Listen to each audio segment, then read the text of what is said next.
Hey Raghunath, tell everyone about our Patreon community. Sure, Kaustubha. The Wisdom of the Sages Patreon community is an incredible online yoga resource.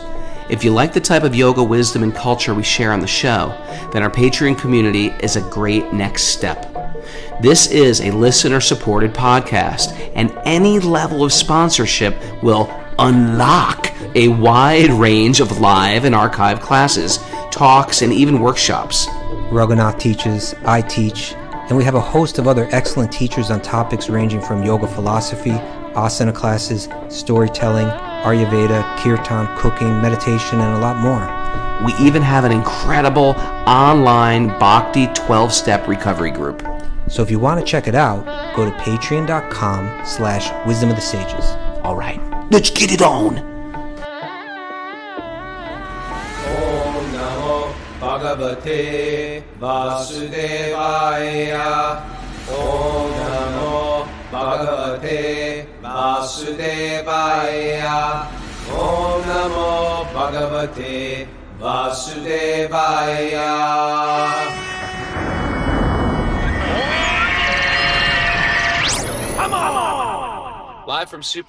Live from the Love's gas station on Route 22 in Canaan, New York. This is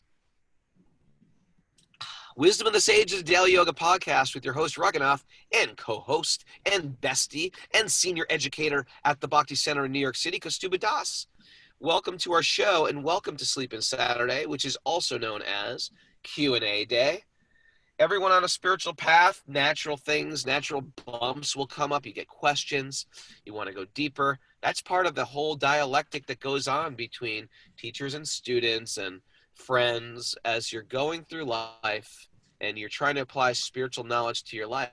You have questions. So we put one day a week aside for Q&A Day, and we take all our questions, and you can write your own questions in to wisdomofthesages108@gmail.com. And then Mara reads those questions. She organizes them expertly. Kaustubha goes through them, and then we divvy them up and we read them on Q&A Day.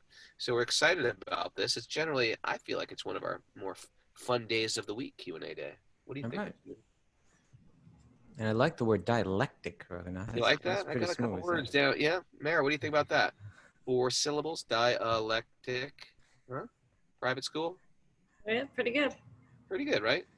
I went to dummy public school. Real dummy one. Americans, they can go through school. They don't have to know anything. They can graduate. Talk to these people from English. I really want to pick Mahesh and Bhavani's brain one day. The British are so smart. You ever notice that? Talk to the British. They know everything. At least they sound smart with that accent, right? At least they sound smart. They sound smarter as well. Yeah. Yeah, but they're actually smarter. Their humor's sharper. Okay. We America needs like a do-over. Marshall Gore is like nodding. Yes, correct. Marshall Gore, yes, we understood. We are much smarter than you. I'm getting allergies. Do you see my red eyes today too? I didn't notice. It's happening. It's all happening. Mara made great burritos yesterday. Just going to give a shout out to Mara. She made burritos and pie. Very good, Mara. Thank you. I know how you feel about pie. You know how I feel about pie. Oh, man. We got some great questions today, boy. Should we dive right into this? Yeah. Anything we need to announce? Anything, to Mara, Facebook anything we need to announce? Anything happening? A lot of stuff's happening. Oh, we're going to interview someone tomorrow, right? Or at least we got a celebrity interview tomorrow with Kaustubha Das. We're actually interviewing Kaustubha because people are writing me saying, so what's Kaustubha's story? What's Kaustubha's story? Who's this Kaustubha? And you know what? We're going to find out tomorrow. Kaustubha is our special guest. And if you've got a question for Kaustubha, write it into Mara right now, privately on the chat board. And let's get to the bottom of this enigma wrapped in a riddle, wrapped in a mystery, who's known as Kaustubha Das. We're going to get to the bottom of him tomorrow and see what makes this guy tick. I still can't figure him out. Isn't that cool? Exciting? I want a Kaustubha t-shirt. Slow down there, guys. Slow down. Alrighty. Okay. Alrighty, friends. We ready to go? Yeah, am I first? I read to you a question first. You ready? Okay. Yes. This is coming from Kent, and it's via email. Okay. This is a sticky question, Raghunath. I hope you're ready. Well, you Are know you me, ready? generally covered in sticky things. Okay. Eating habits. Here's the Jelly, que- peanut butter, maple syrup. Here's the question. I am a 55-year-old successful businessman, and my wife is in extreme poor health. I had a friend who is a 30-year woman. I guess it means a 30-year-old woman, and cute. And we have a very compatible karma. With my wife's knowledge, I asked the young lady to be my girlfriend, but she said no, and we agreed to just be friends. Like a reality show right now. This is. I couldn't help myself and continued to lust after her. I plied her with gifts and spent time hiking, biking, playing the harmonium and whatnot with her. The old Well, harmonium trick. well, she broke it off completely, and I felt heartbroken and ashamed of my behavior. A very vulnerable question here. He's a very vulnerable person. I apologized to her. After much reflection, I took a vow of celibacy for a few months. It seems like the right thing. What do you think? I am curious to see how it goes practicing brahmacharya. Wow. Wow. What do you have to say, Raghunath? Share your thoughts on this.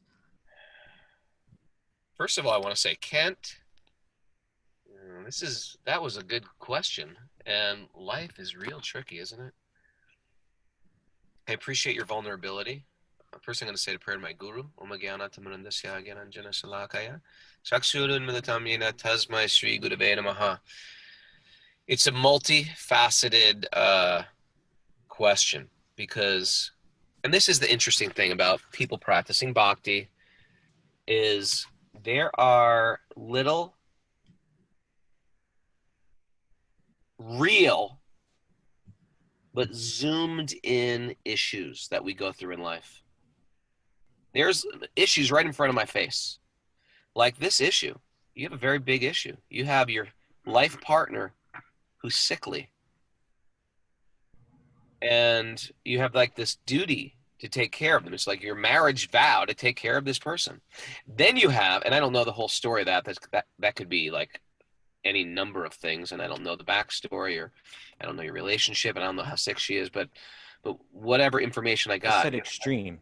Extreme. Okay, she has a life partner that's extremely sick, and then he's got his own emotional needs. Very complicated, right? And he's got a coworker that he's attracted to, and she's probably attracted to him, but she might. What I'm taking out of this is she felt it to be unethical. In his heart of hearts, he feels it to be unethical, and now he's just like trying to walk away. So there's a lot. It's a multifaceted thing. What do you do with those emotions? His need for love, and the duty and responsibility, and people practicing bhakti and people getting asked questions like this. There's like a short-term fix-its. In the material world, there's like a lot of problems that need a quick fix. And we want to be empathetic. We want to be caring. We want to be considerate to people and what they're going through.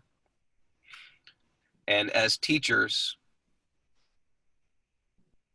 we extend that. We extend that love, and we extend that hand, and we extend that compassion. That being said, we never forget the zoomed out picture. There's a zoomed out picture here as well, which is, what's the zoomed out picture? You're a pure spirit soul. Okay? And you're in this material world to grow. This is I'm going to zoom way out. I'm not going to worry about your emotional needs. And I'm not even talking about, how you feel about this woman or how this woman now feels about you and how you should react. I'm going to zoom out real big. And real big is you're a spiritual soul. You're a spirit soul, rather. And the material world is actually not a place for material enjoyment. Why? Because you're eternal. And material enjoyment is temporary. Please understand, this is the biggest problem in existence This is bigger than COVID. The bigger problem than COVID is we are spiritual beings that want eternal pleasure, and we live in a temporary world.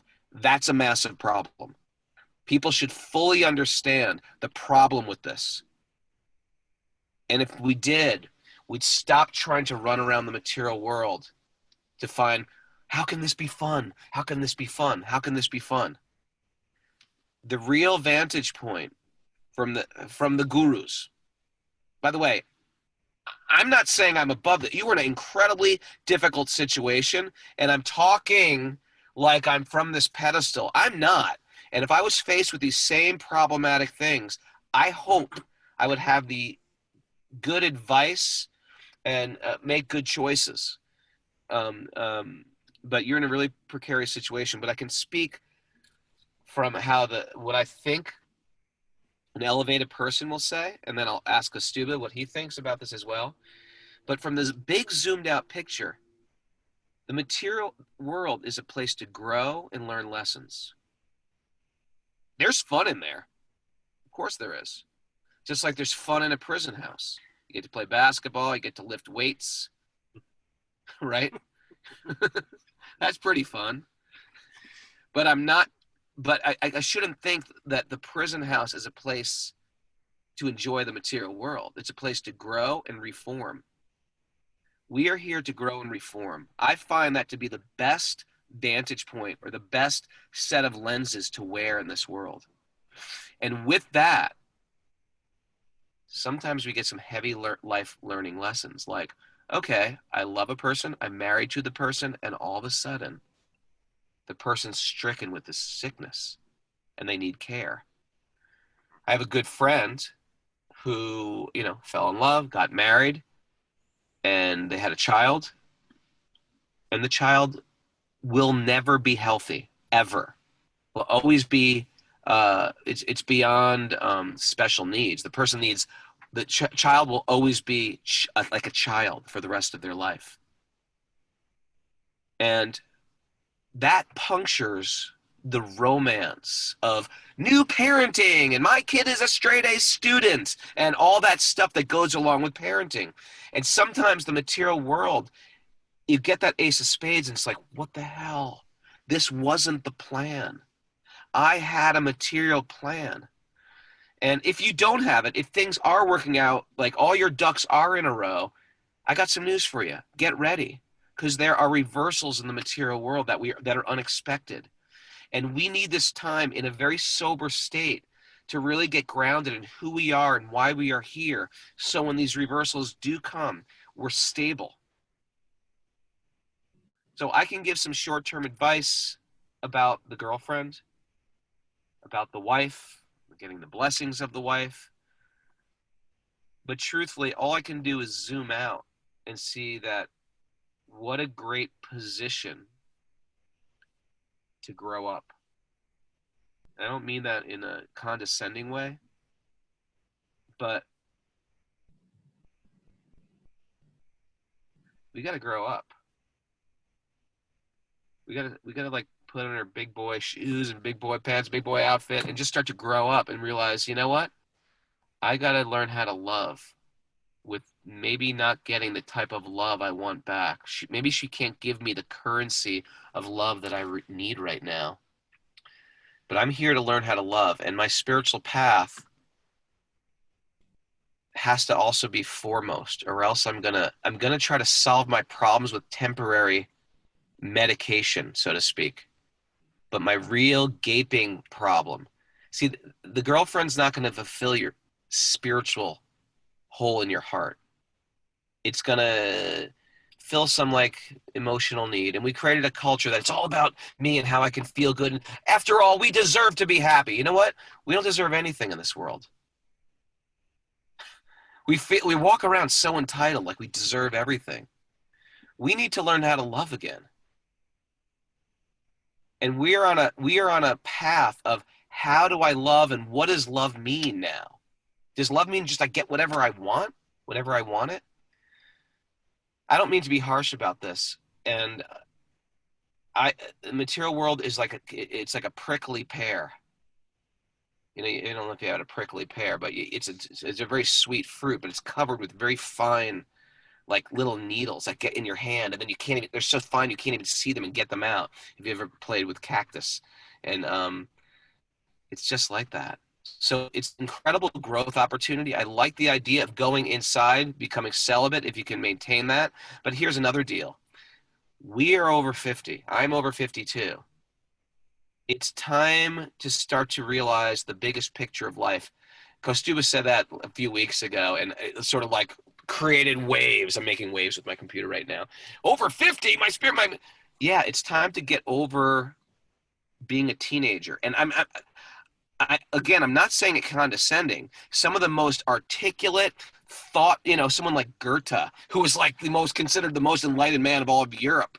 In his old age, he fell in love with a 19-year-old. This is like Maya's constant trick that someone except God will fulfill a God-shaped hole in your heart. And it's just Maya. So it could be a time, as I get older, I know in my own life, and it depends really how seriously we want to take our spiritual life, but I know as I get older, I got to be careful of Maya's tricks. And one of Maya's tricks is to make me feel, I will feel young. I'll get the fountain of youth by dating some young girl. Because she makes me feel so alive. You know what?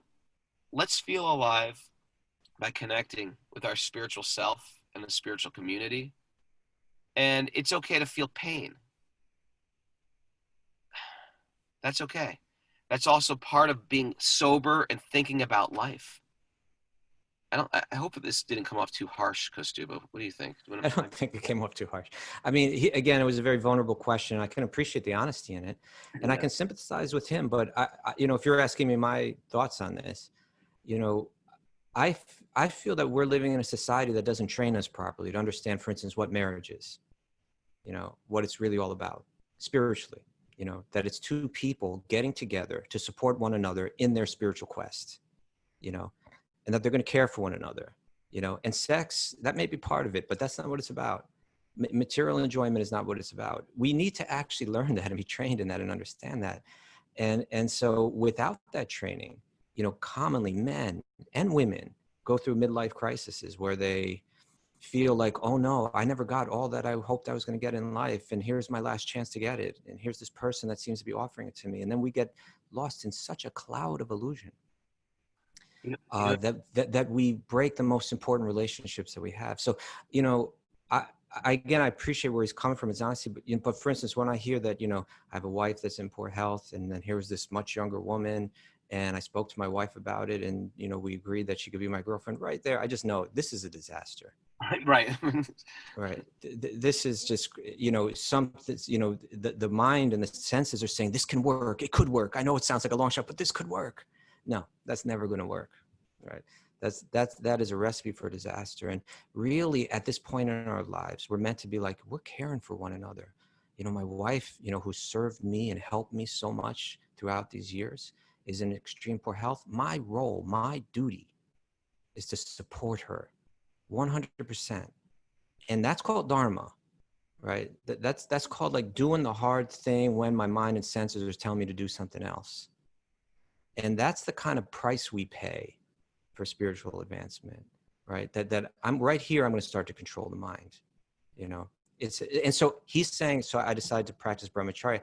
I salute you for that. I believe, he's asking, what do you think about that? I think it's important, I think it's important. Understand your relationship with your wife, not in terms of sex, but in terms of two people committed to a spiritual path together. And then I think that gives us the framework, the context in which to understand what is your duty. It's a great question. Yeah, it was an amazing question, actually.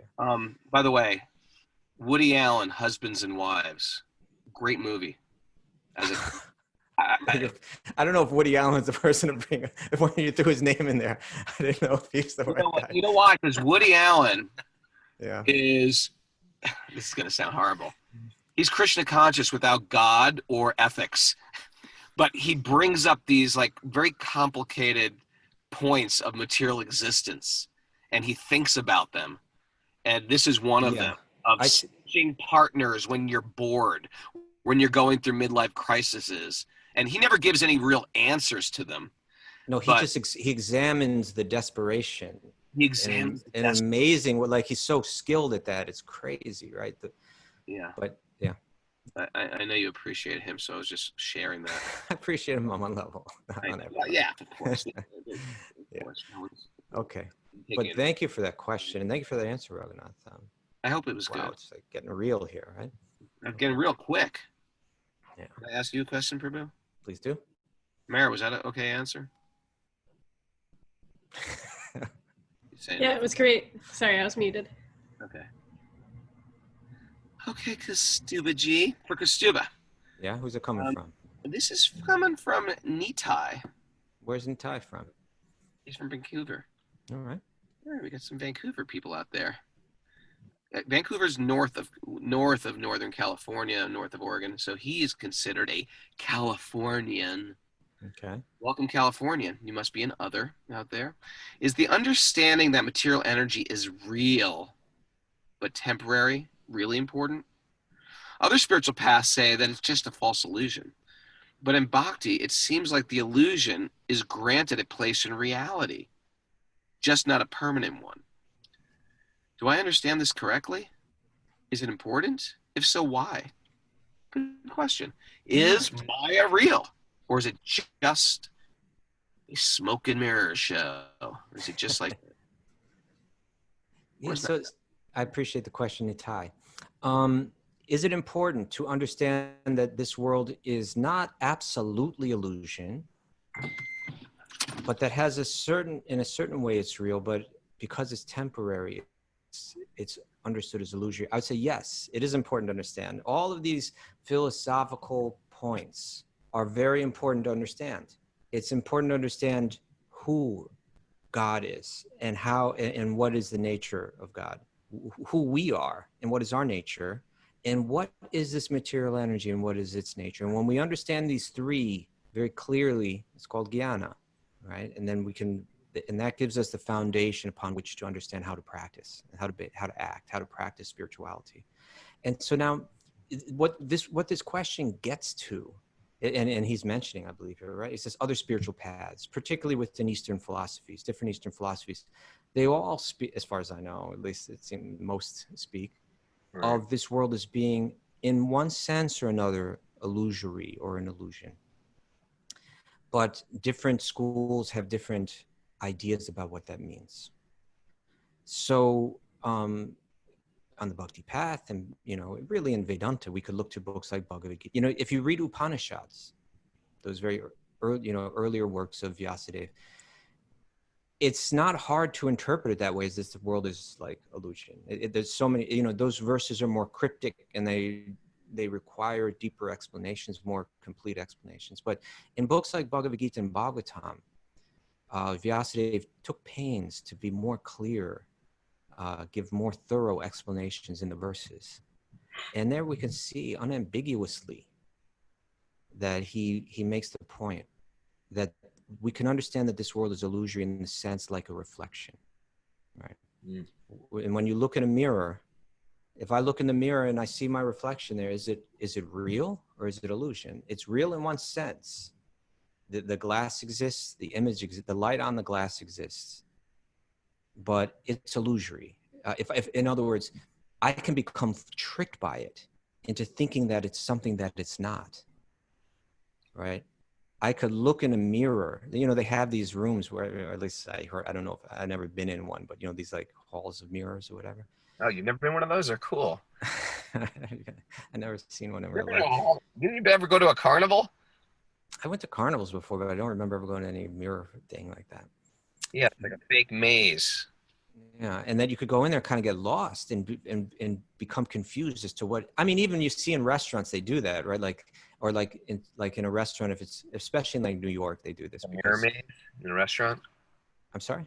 Mirror maze in a restaurant. Well, not a mirror maze, but in other words, like the spaces are so small, and people don't want to feel all cramped when they're eating, so you put mirrors on the walls, and that makes it feel bigger. The illusion of it's very big. Yeah, that's an illusion. I'm in a small room, but it feels bigger because of the mirror. But mirrors are real but illusory. You know, like if we look, I have a Merriam-Webster definition of the word. Let me pull it up here. Illusory, right? Based on or producing illusion, deceptive. So in other words, it's not that this world is illusory or an illusion in the sense that it does not exist, but it's illusory in the sense that it produces illusion. It produces confusion. It produces misconceptions, misunderstandings. And he's asking, you know, mirrors are really interesting, you know, and for two reasons. One is, the first one is because they appear exactly like what they're reflecting, but at the same time, it's the exact opposite. Right? These 2 points that I'm going to make are really, really helpful. You know, you see, the Gita, it describes the material world with a metaphor of an upside down banyan tree. And the commentators on the Gita have explained that where do we see an upside down tree? You see it in a reflection, right? And, you know, if there's a tree on the bank of a pond, then that tree is upright. But if you look at its reflection in the water, then that reflection, particularly if you're on the other side of the pond, it appears to be upside down. And so Bhagavad Gita is telling us that this world is like a reflection. A reflection is real but unreal. It looks exactly like it's what it's reflecting, but it's the exact opposite, right? Upside down or backwards. That's a clue right there. That's an important clue about reality or existence. And then the second thing is that we also know well, here's a second thing. A second thing, and this goes to Nitai's question, is that something appears in a mirror in one moment and then it disappears. If I walk past a mirror, my reflection appears there for a moment, and then as I pass it, it's gone. So although I still exist, the reflection, it took one shape, but then it took another shape, and then it took another shape, and then it took another shape, depending on what's being reflected at the moment. So the substance goes on, whereas the reflecting surface is changing all the time. And so this material energy, think of it as a mirror, as a reflecting surface that's constantly in a state of flux, right? But what's also real important, and this to me gets to the essence of Nitai's question, is like, why is it important to understand it like this? And one response to that could be, because when I look in a mirror and I see something is reflected in that mirror, like for instance, if I'm looking in a mirror and I see behind me, I'm looking in the mirror, I'm not looking behind me, but through looking in the mirror, I see that behind me, there is, say, let's say a truck, right? I'm not looking at the truck, but I know that a truck exists because a mirror, or let's say a reflection, is dependent on the substance that is being reflected. There's no reflection without a substance that is being reflected, right? You with me, Raghu? You're muted. Okay, give me a thumbs up. So I've got a lot of noise in the background. I'm trying to mute out. I see. Okay. So, so what that means is that if we look at this world, it's telling us something about a reality that's beyond this world. If I look at this world and say, it doesn't exist, first of all, I just find it absurd, right? I don't exist, you don't exist, all form does not exist. I find that, I mean, I'm perceiving it at this very moment. Now, I get it that my senses are limited and somewhat faulty. But at the same time, you're telling me that all my perception is complete illusion and that all form is illusion. I find that to be a very strange philosophical presentation, one that goes against all, you know, it goes against so much against what I'm perceiving, what I'm understanding. But if you tell me that this world is a reflection, that there's a substance that's being reflected in it, and then that gives me clues about what like reality actually is, right? That reality is not void of form. That reality is not void of relationship. That reality is not void of individuality. That reality is not devoid of love, right?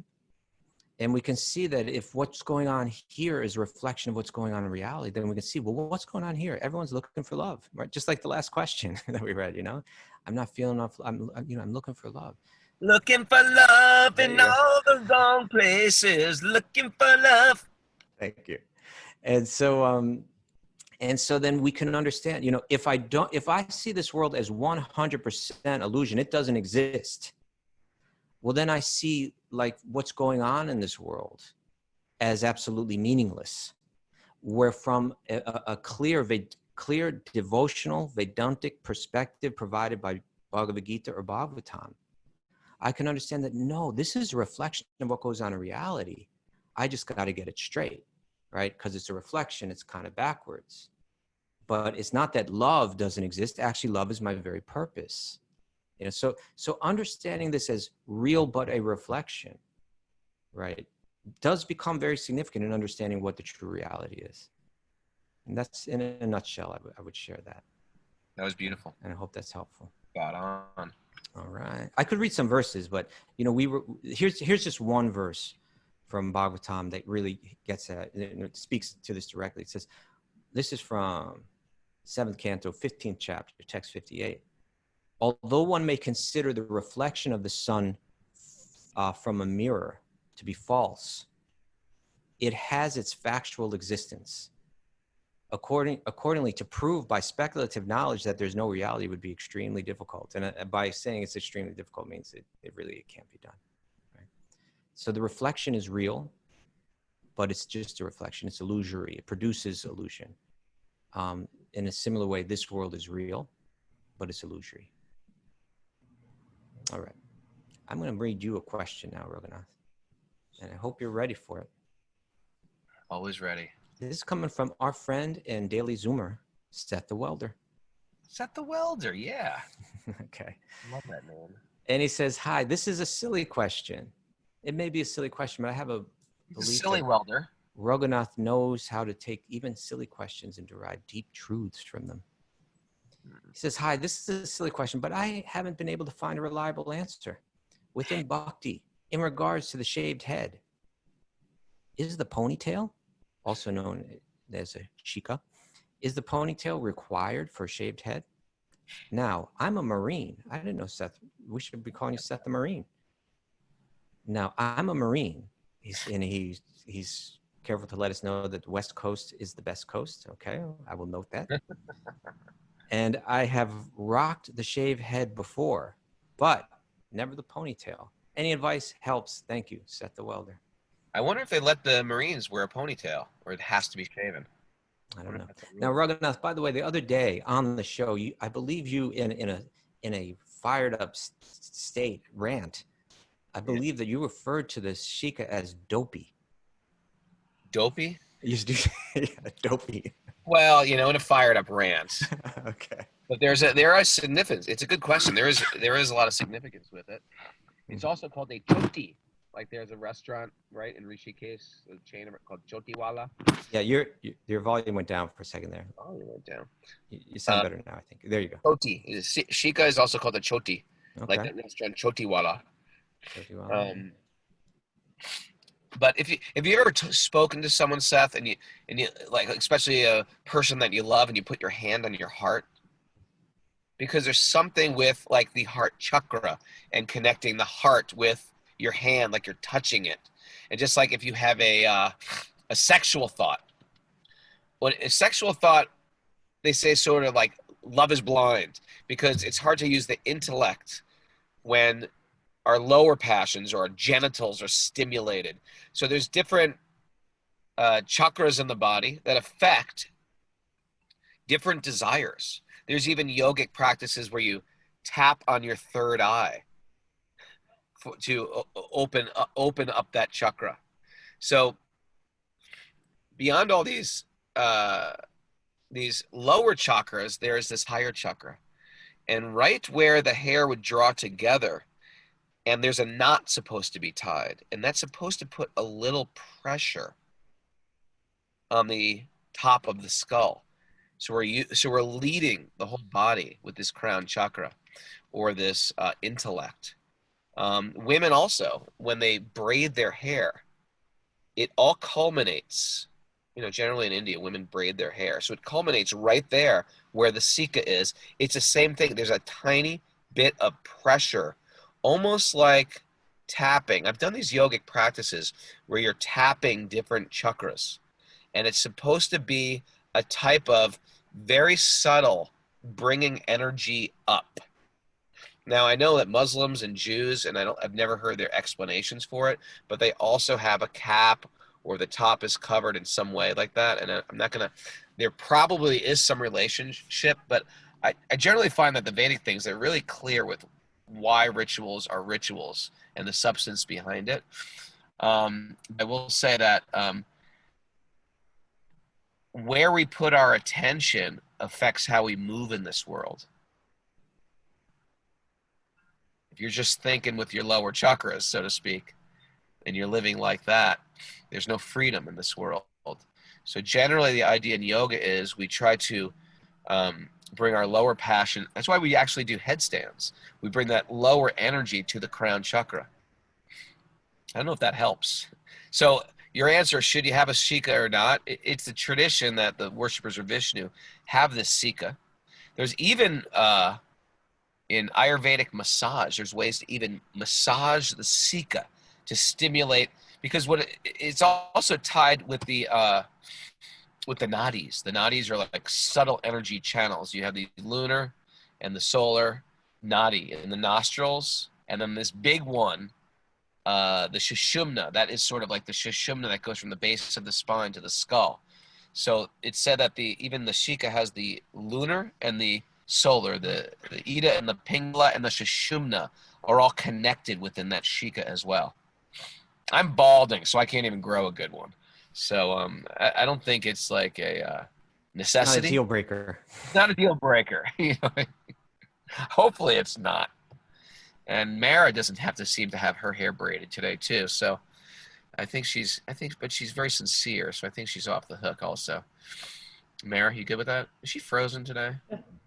No, I'm not frozen. You are a little frozen. Not for me. She's not. Yeah, okay, there you go. There you go. Braid that hair tomorrow, Mara, for your own benefit. Yes,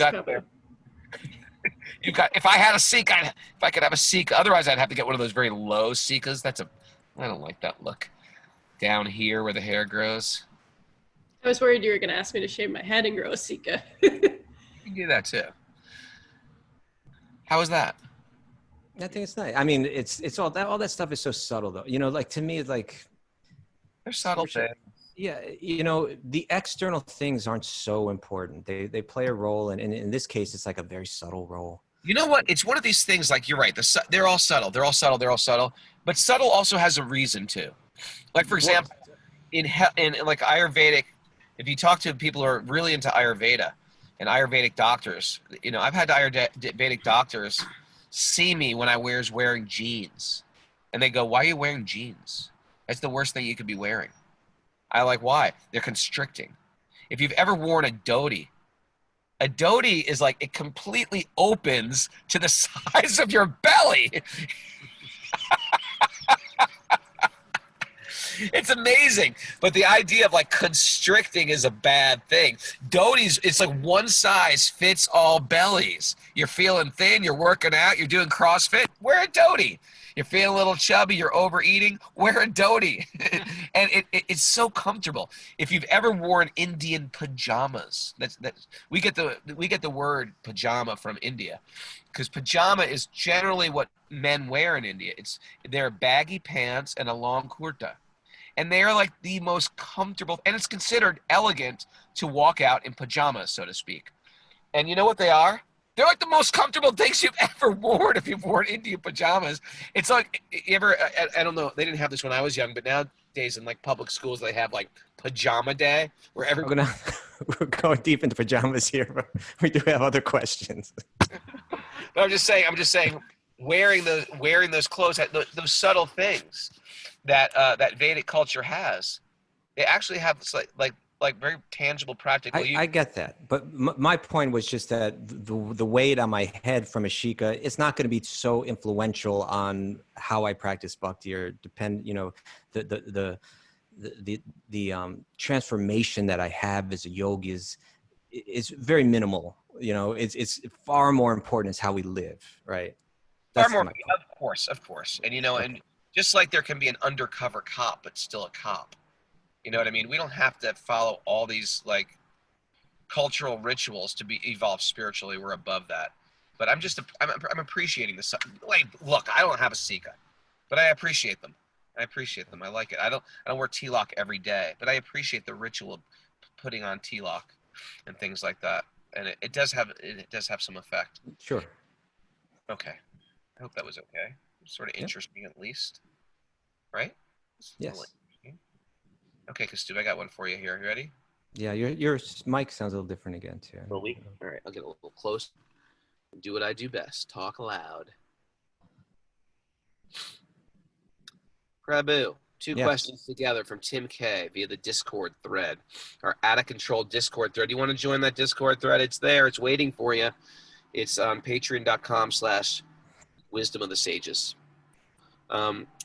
I know a guy who eats meat, and when pressed on the question of eating meat, he said that he considers that when the animals that he eats die, that their karma is being completed in this lifetime, and it frees them up from being reincarnated again.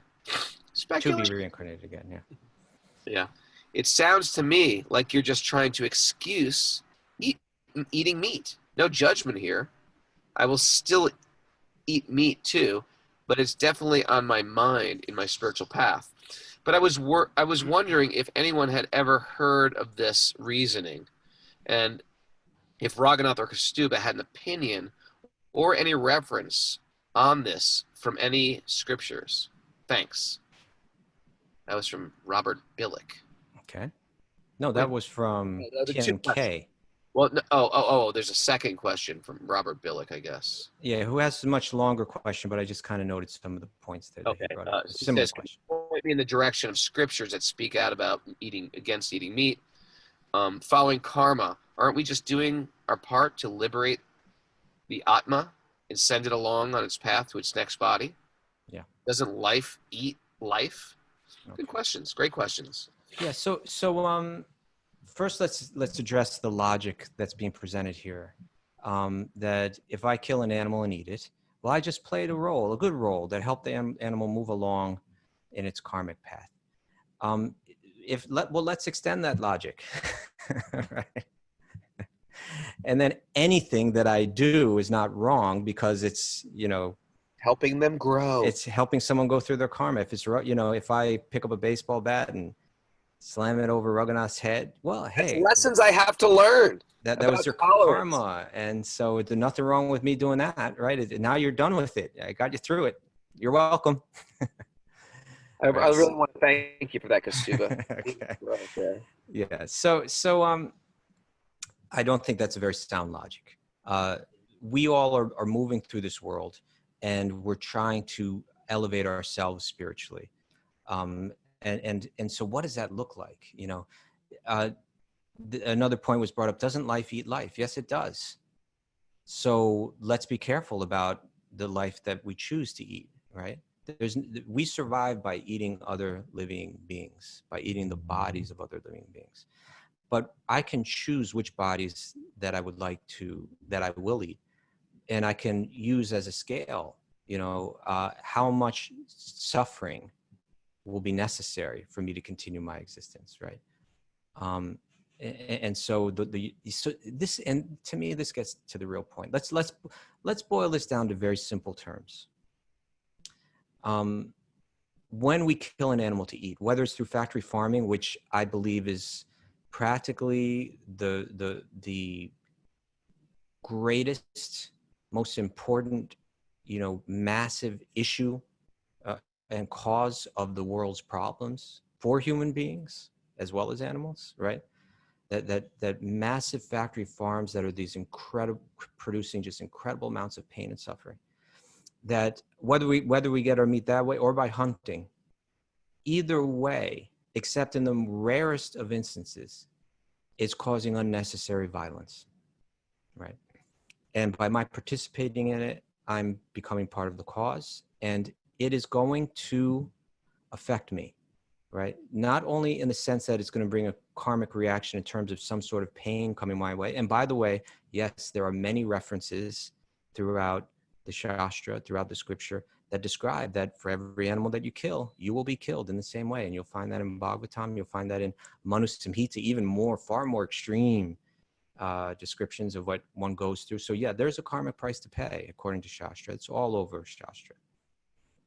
But even just, let's just look at it even a more like an individual way, like not like just how do I get through? You see, it's not that we're meant to go through this world and try to find whatever loopholes we can, get away with as much as we can so that we don't get bad reactions. That's not the way a wise person thinks. If we want to come from the level of wisdom, the wise person says, what am I meant to learn from this life? Who am I meant to become? Right? And so therefore, so much of that, and particularly when it comes to bhakti, it means how can I cultivate the kind of heart, the kind of mind and heart. This is where yoga really, what it really comes down to. What kind of mind and heart am I trying to cultivate here? And let me act in such a way where I cultivate the kind of heart that is capable of holding the most precious of all things, and that is pure love of God, right? As I move through this world, in terms of my relationships with other people, in terms of my behavior, in terms of my relationship with animals, in terms of how I do this most fundamental of all human activities, eat, and in terms of how I do everything else, how can I move through this world and act in such a way where my mind and heart will be capable of the complete fulfillment in life, the complete uncovering of my true nature? How can it hold divine love in it? And for that to happen, Shastra, scriptures like Bhagavad Gita will give us so much. Yoga sutras are going to begin, by explaining, ahimsa as being the first yama, right? The first code, ethical code by which one should live.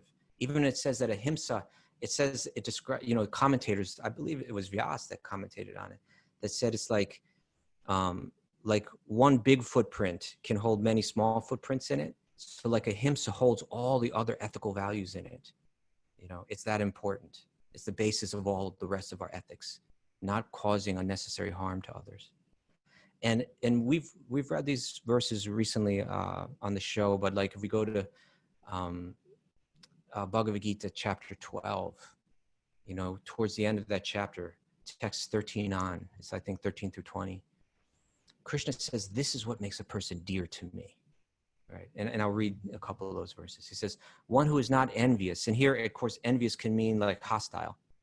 One who is not envious, but is a kind friend to all living entities, who does not think himself a proprietor and is free from false ego, who is equal in both happiness and distress, who is tolerant and always satisfied, self-controlled, and engaged in devotional service with determination, his mind and intelligence fixed in me. Such a devotee of mine is very dear to me. He by whom no one is put into difficulty, and who is not disturbed by anyone, who is equipoised in happiness and distress, fear and anxiety, that person is very dear to me. So I'm just bringing up these verses to kind of highlight that the yogi is trying to embody ahimsa, not only because it's a good thing to do, but also because it creates the type of consciousness that enables one to experience true bhakti, true love of God. And there's so many scriptural references that I could read about this, but I just picked out one. This is from Mahabharata, and this is spoken by Bhishma on the bed of arrows, right? Great scene. And he says, the one who desires to increase his flesh with the flesh of another lives in entrenched anxiety and is born here and there. Those great vow-keeping seers have said that those who do not eat meat or great are progressing to heaven and are bringing good fortune, renown, and long life. Right? And that's just one, but there's so many. So in any case, just the point that I want to highlight is try to see life not in terms of, can I do this and get away with it? But the wiser person is saying, how do I have to live? What do I have to embody to be an instrument of love and compassion in this world, and ultimately to be receptacle of divine love. Like that. What will it take? I'm willing to do that. And so one's diet becomes very important in that. I will Definitely changed the way. It definitely opened up a chamber of my heart of compassion that wasn't there previously. You feel through your diet. It's hard to believe that, but it actually happened. I witnessed it. I became more sensitive to all living beings when I consciously, not for health reasons, when I consciously chose, I'm not going to do this because these are sentient beings and I don't want to see them suffer. And it really changed the way, just my thinking process, my way to relate to the world. Good question. Yes, they're both good questions. Okay, are you ready for another good question? Yes, Prabhu. This comes from Dr. Ramsey. I like Dr. Ramsey. I do too. He's a nice guy. Okay, well, here's his question. My question is simple enough, and I hope, but I was wondering how someone who is coming into bhakti later in life can go about learning the prayers, rituals, pujas, etc. This is really a relevant question. I hear stories from you guys and many others who become monks during their teens or 20s, and it sounds so amazing to have been able to spend every day learning about and worshiping Krishna. I feel like I cheated myself for dedicating my youth to less than worthy endeavors. And honestly, at 30 sounds pretty young to me, Ramsey. Radically young. And honestly, at 30, I just want to give whatever time I have left to Krishna. All right. I also have a family now, and so I cannot leave to go to India or become a monk. But to me, there's something special about the traditional way of doing things. I want to know the proper prayers. I want to be able to learn the ways things are done in temples. For example, I feel ridiculous even trying to put tilak on because I can't pronounce the words or prayers around it. I guess my main question is there any formal training that someone can go through once they've already reached a householder life? Yahoo! Well, it's funny you ask, but this is what me and Kaustubha are trying to do with and a bunch of other fantastic teachers with our it's hard to join an ashram, and Dr. Ramsey's got kids and you got a life, so we try, and this still may not be practical, but we put it out there that in January we do this thing where we get together. It's not even for the whole month. It's about three plus weeks of immersing yourself like in an ashram, surrounded by people who are all trying to get focused in their spiritual life. And thank God we went this year, this crazy 2020 year, because it was such a wonderful blessing for all of us to be there and to deal with all the stuff that's going on. But truthfully, what a great way to start your year. It's almost like starting your morning with a healthy fresh squeezed juice or something like that. You start your year, you go to January, and you're around Raghunath Swami, Kaustubha, all these people endeavoring, sincere students, and we study. We have a 300-hour program. We have a sacred literature program, the wisdom training. We have kirtan training, Ayurveda training. That's all. You can see that all on supersoulyoga.com and go to trainings in India, supersoulyoga.com. And this is not a pitch, but it is a pitch because we get exactly what you're talking about, Ramsey, because it's a need. It's a need that people want. And we're not going to be able to all live in ashrams, and I get that. We might not even be able to all go to India for a month, and I get that too. And that's also the need we're trying to fulfill with the Wisdom of the Sages community. Is we have okay, I can't go here, I can't go there. How about I just get online whenever I can, whenever I got some downtime and I get internet signal, and we try to put all these workshops online so you can get a little taste of what kirtan is like, or a taste of how to chant these mantras properly, or a taste of the Puranas or these stories from the Puranas, or a taste in going to a yoga class. And sometimes life opens up and we do get a window of time and we can go on pilgrimage, or we can go to the holy places, or we can take an immersion course.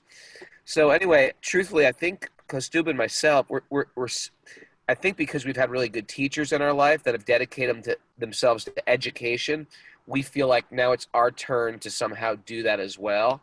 And we're trying to use both technology and tradition to tie those things together. And technology is this, we're doing this. I'm sitting in a Love's parking lot doing this. And that's actually quite fascinating. For me, it's like the perfection of technology. And then in January, we go to an eco village, in Maharashtra, and we're surrounded by saintly people. And it's a very special time where it feels much more traditional.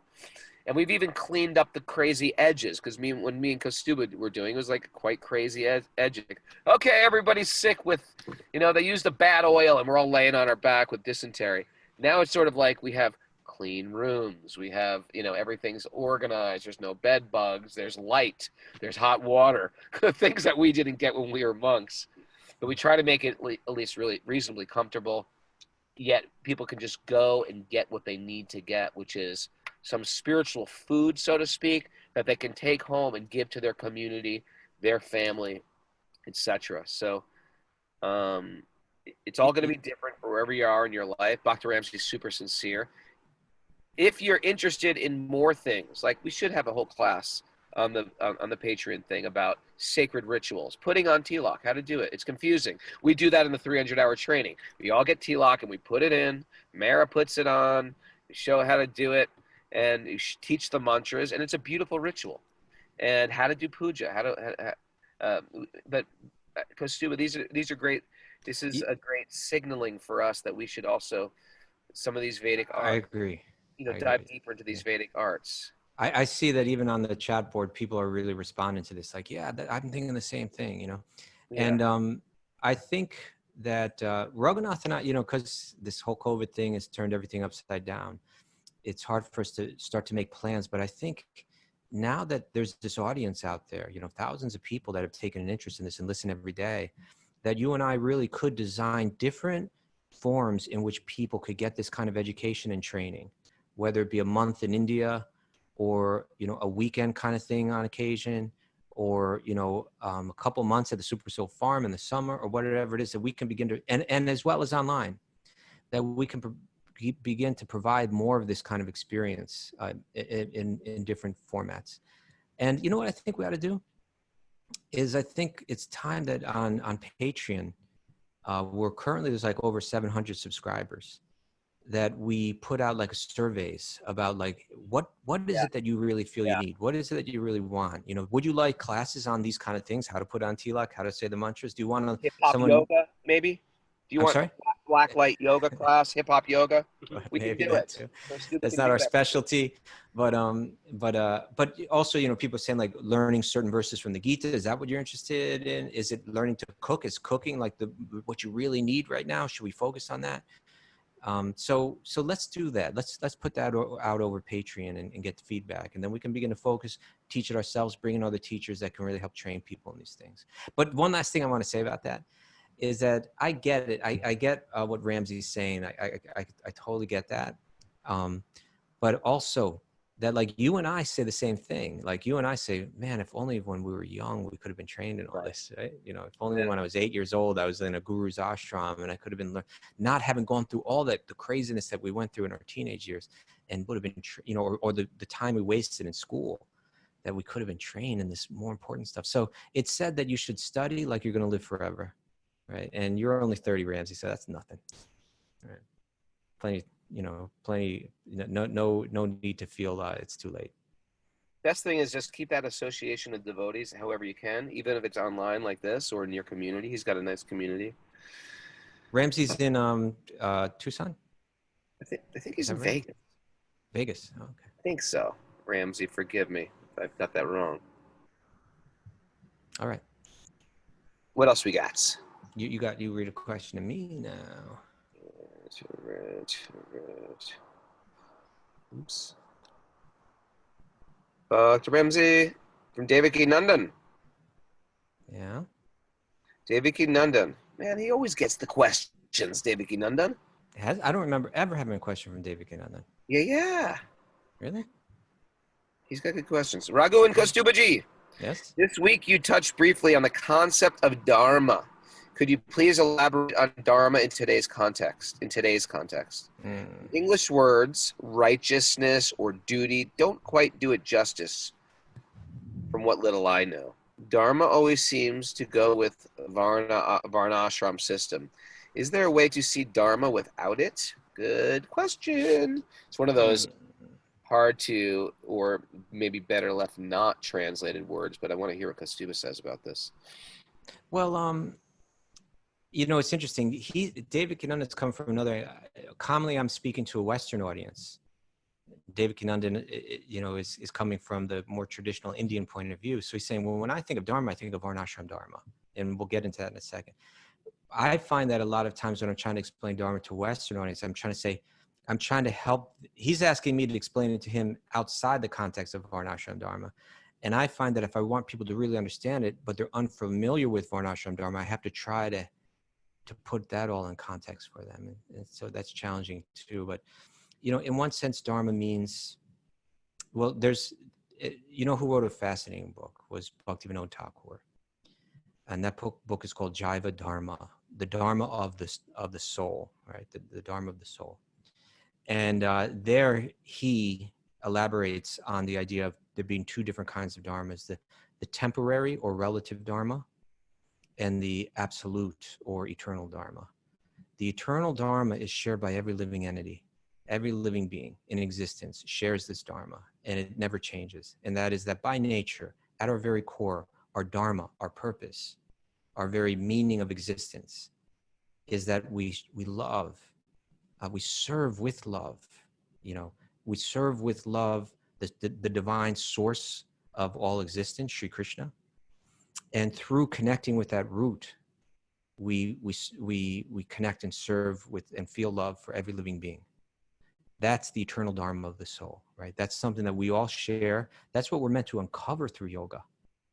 And it's something that it's universal, never changes. It's absolute. It's not relative to any circumstance. It's not relative to any time. Then there's another dharma, which we could call temporary or relative dharma. And that means that there's a way to behave in this world. There's responsibilities or activities that we take up in life that we could call dharma. And in this way, now we're translating dharma. The first dharma, the absolute or eternal dharma, we could translate that as one's essence. Now we're going to translate it in a different way. We can translate it as one's duty or one's responsibilities in life, right? And so those dharmas were clearly laid out for one in a system called Varnashram Dharma. According to your psychology, one would take up a certain occupation with certain responsibilities, right? And so within the different Varnas, there was the Brahmana, who was like meant to be and we've discussed this on the show, but the Brahmana is that teacher who's a priestly teacher, who is living a very simple life, and that the role of the teacher or the speaker of the truth was so valued in that society, in that culture, that it was understood that these people need to remain uncorrupted by any kind of separate interests. And so therefore they had to embrace the life of wisdom and simplicity, so much so that they don't accept a regular paycheck from anyone. They live on anyone's donations, whatever donations people give, so that they can always speak the truth. And then there was the warrior, a person with the psychology that's kind of geared towards violence, a little hot-headed, but, fearless as well. And their dharma was to protect others. That code of ethics was deeply instilled in them, so that whatever strength that they would have, they would feel the need to serve others and to submit to the wisdom of the wise ones, of the brahmanas. And then there were the business people. They're the ones that are employing everyone. They're out there making money. They got the drive. They got the aptitude. But greed can be a problem. So the dharma is that they give in charity, that they support, that they care for their workers, that they care for society with the wealth that they get. And then the Shudras are ones that are employed. They're the workers, and they're meant to serve, to work towards supporting, the structures that are set up by the others, So there's that whole Varnashram Dharma and what it means to play each role, that there's duties. But the idea, and as I mentioned earlier in the show, that duty, embracing duty, is the first step in controlling the mind. It's the first step in yoga, right? Now, how does Dharma play out? If say I don't know anything about Varnashram Dharma, how does it, and this is the question David Ganandan's asking, the principle is still the same. In other words, I'm find myself in a certain circumstance. Say I'm married. Well, then now my Dharma, there's the Dharma of the husband, there's the Dharma of the wife, right? That they serve and support one another. So there'll be a point, and we were speaking about earlier, you know, where like my mind is telling me, do this, you know, but is that the right thing to do? And that's what Dharma means. Is that the right thing to do? Is it another definition of this type of Dharma is that which sustains, you know, sustains the good. So now if I do this right now, you know, I'm a married man, but I want to do this. Well, is that what is going to sustain this good marriage and bring out a good result in it? And if not, then I have to embrace the Dharma, control my mind and senses, you know, through living the Dharma, right? And so whether it's a husband, a wife, a mother, a father, you know, and even going into the business world, will I be ethical? Will I care about my workers? You know, you and I use a guy that I think both you and I feel like embodies Dharma in a beautiful way, living in this world today, is our friend Sachisuta, or Steve Reddy, right? Who we had on the show before it became. He's the king of Dharma. Yeah, he's a guy that, you know, built a business up, you know. He employs, I think, over 100 employees. So he's the money maker in society, you know, but he's decided that he's not just going to try to wring out as much profit out of this as he possibly can. He's going to care for his workers. Even I've seen like the local newspaper, right? Like the Albany newspaper did like a whole layout on him and his company and the ethics that they have in that company. And, right. Employees love him. His employees love him, right? So, you know, this is Dharmic teaching, like, hey, be a good employer and people will love you. Be a crummy one and people will hate you and you won't be happy, you know? So like, I'll take care of my workers. And then with the wealth that I make, I'm going to invest it in serving, you know? And so we see that he's got his house, and across the street, he bought another house where he serves Vaishnavas, you know, his guru, he serves and others there. And then he got another house right next to him. And other like elderly Vaishnavas, people that he deeply respects, he takes care of them there. You know, he actually funds for their care. That's called Dharma, you know? And the idea is that the temporary dharmas, those roles, being a good husband, being a good wife, being a provider, being a caretaker, whatever it may be, that by embracing that dharma, that helps us discipline the mind and senses and draw out that true nature, that eternal dharma that we all share. So, that's it. That's it, Kaustubha. Thank you, everybody, for joining us for Q&A day. I hope you got to sleep in a little bit longer. We have you guys. We run a tight ship here. We want you up at 5 a.m. for the show otherwise. Monday through Friday, 5 a.m. if you want to join us live. If you want to join us live, you've got to email Mara to unlock the secret codes. Wisdom of the Sages 108@gmail.com is our email. And if you'd like to support what we're doing, you go to patreon.com/Wisdom of the Sages. And we have a plethora of incredible live workshops, trainings,